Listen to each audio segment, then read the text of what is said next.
Hey guys, welcome back to Clownfish TV. This is Kneon. I am not here with Geeky Sparkles in this video, but we're going to talk about the modern state of AAA gaming. We're going to talk about gaming getting a downgrade, a massive downgrade, including Silent Hill 2. The remake looks exactly like you would expect it to in current year.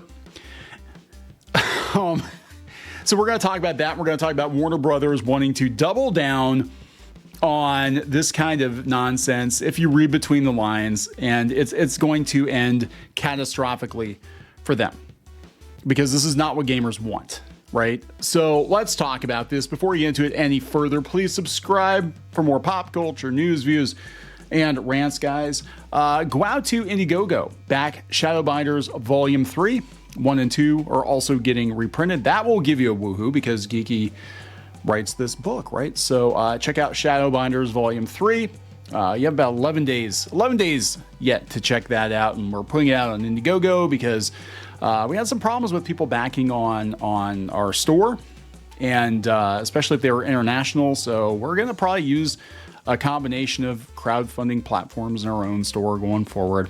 But there you go. There's our shilling for the day. So let's talk about this. Konami. Oh, Konami. Konami's finally making video games again.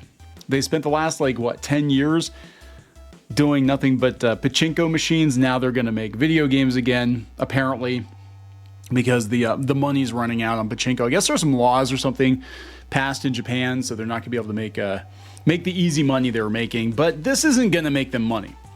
They're going to re-release Silent Hill 2. They're going to chunkify the characters. They're going to desexualize them for current year audiences, and this is not what people want. When you say that you're going to make a remake of a series or whatever, people expect it to be a one-to-one mostly remake of that series, right? And we've seen this with Tomb Raider. We saw that they had the remasters and they took some of the sexiness out of it. And then going forward, Lara Croft is not going to raid tombs anymore because it's problematic, and also her boobs shrunk because that is also problematic, right? So apparently having these characters have a discernible jawline is also problematic. This comes from Grum's marketing department. Konami pushes the modern audience myth, further damaging the brand for Silent Hill. Yeah, we see how DEI initiative for modern audiences is actually focused on destroying beloved franchises rather than introducing anything new of value. DEI kills creativity. Yeah, that's it. Konami is bragging about how Silent Hill 2 is going to be adapted for modern audiences. Again, this is not what anybody wanted. They wanted an adaptation. They wanted Silent Hill to come back, but not like this. Sometimes dead is better. This, I think, is funny. I don't know who did this. I don't know if Grum's did this or somebody else did this, but this is hilarious. There's absolutely no excuse for Konami to cast David Duchovny as Angela in Silent Hill 2. That's pretty much it, right? We've got more devs complaining. Again, he's collecting the receipts here. This is Del Walker, who apparently worked on, Suicide Squad? I think he worked on Suicide Squad. As a game dev, I'm here to tell you these situations arise when there are too many men on a team. They overcorrect and hypersexualize. They overcorrect for the hypersexuality of the 90s. Yeah, we're not going to hypersexualize anything, right? And there's no woman in the room to say relax. Some women like dressing in leopard print and crop tops, and that's okay. Some women do. But yeah, we have to make sure that, we don't have her navel sticking out. We have to make sure that she's not wearing leopard print. And also it looks like she might have an Adam's apple. I mean, I'm just saying, this is a massive downgrade. This is not a remake. This is a downgrade.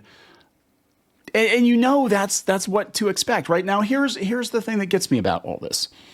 We know what gamers don't want. Right? There's all kinds of evidence about what gamers don't want. We've got developers and journos complaining about the layoffs in AAA gaming. Well, why do you think that is? Why do you think so many people are getting laid off in AAA gaming? Because players aren't buying your AAA games. Suicide Squad was like all of this nonsense all in one place. They destroyed a beloved franchise. They destroyed beloved characters. We had people out there, attacking the chuds, going after the chuds. We had, video game news outlets, journos out there running defense for this game, and nobody bought it. The last time I checked, there were only 400 or 500 people playing it on Steam. Pal World has 14,000 people, 15,000 people at any given time, and it's massively declined in popularity since its initial release. Now, I'm sure when there's an update, it's going to pick up again. But you know what I'm saying?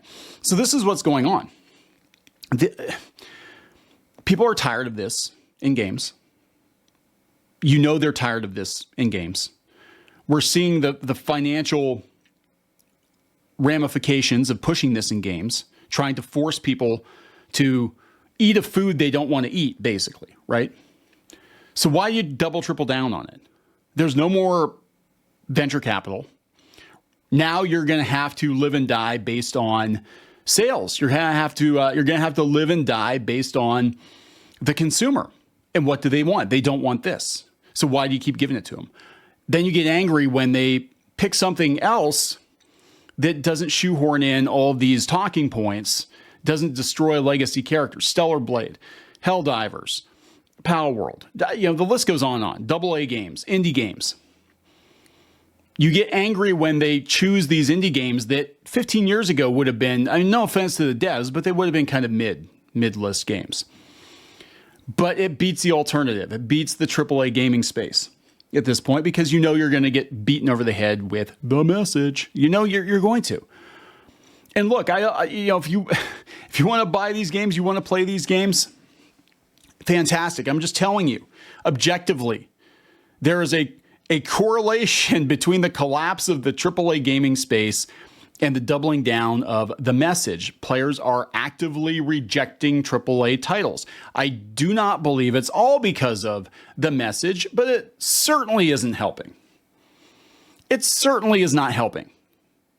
It's a combination of many things, but there really is nothing to get excited about in the AAA space. Now, Warner Brothers is going to double down on that. Now, I want to be clear.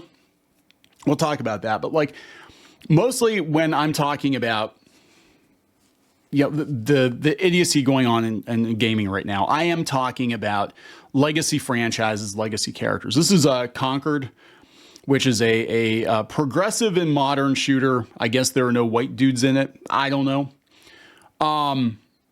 This game obviously is not for me for so many reasons, not just because of my representation's not there. That's not what I'm talking about. I'm not into these kind of games. It's basically like an Overwatch type game. I'm not into it.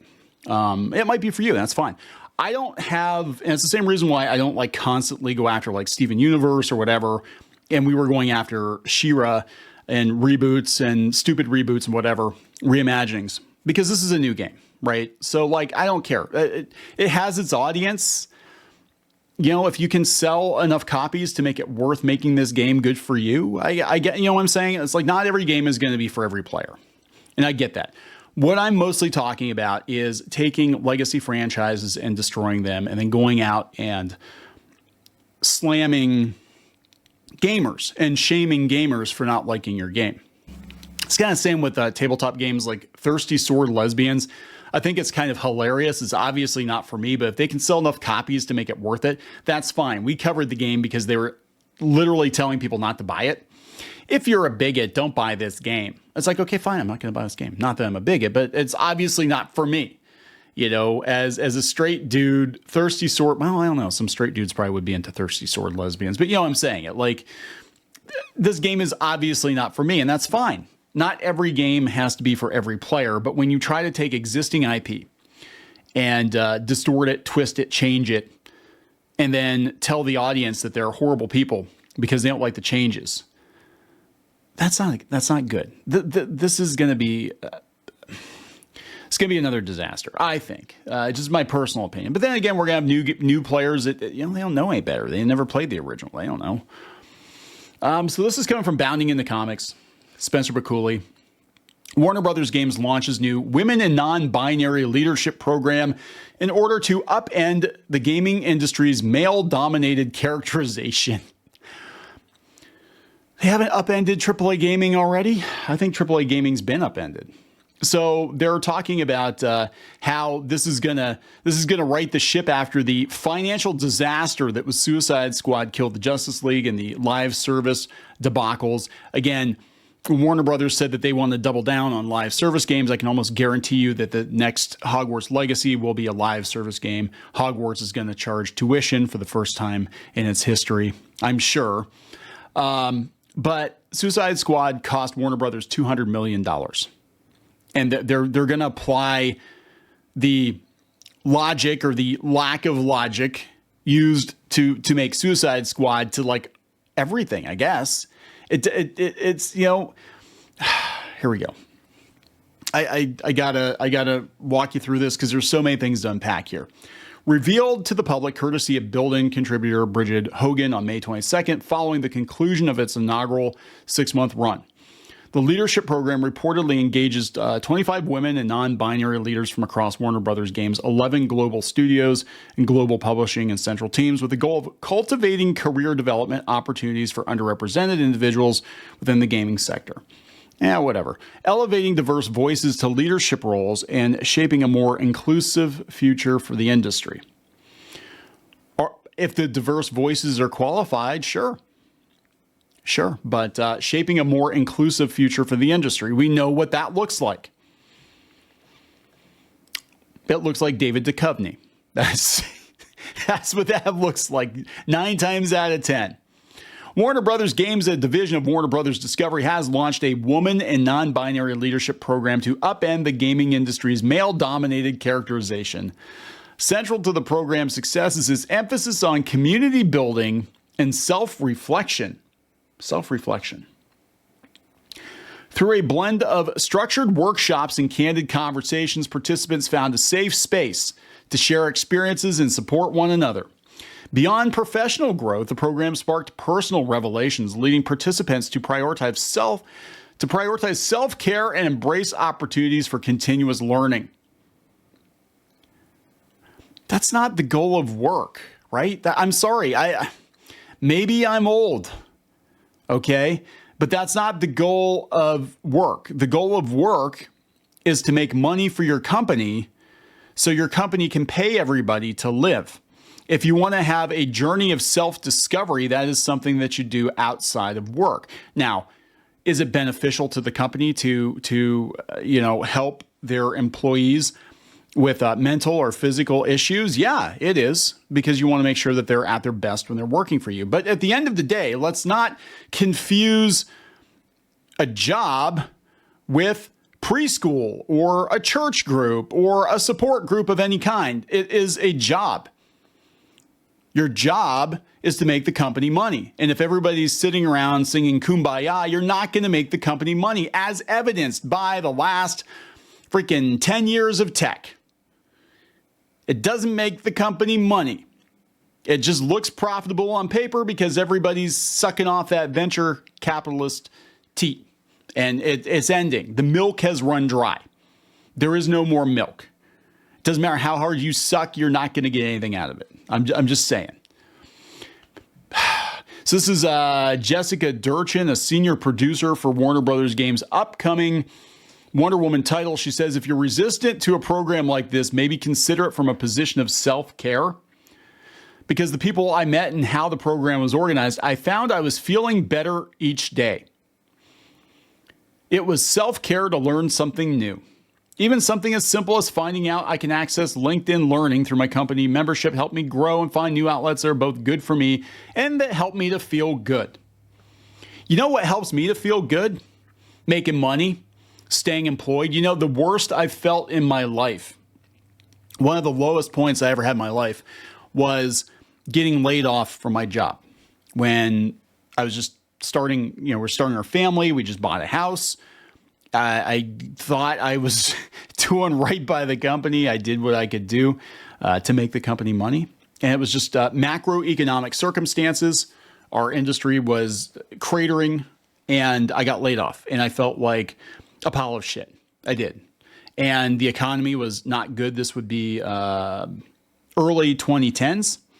And it was very hard to find another job. And actually, a few years later, I would just kind of bite the bullet and go out and become self-employed, right? And this is after years of working. I started working when I was 15 years old.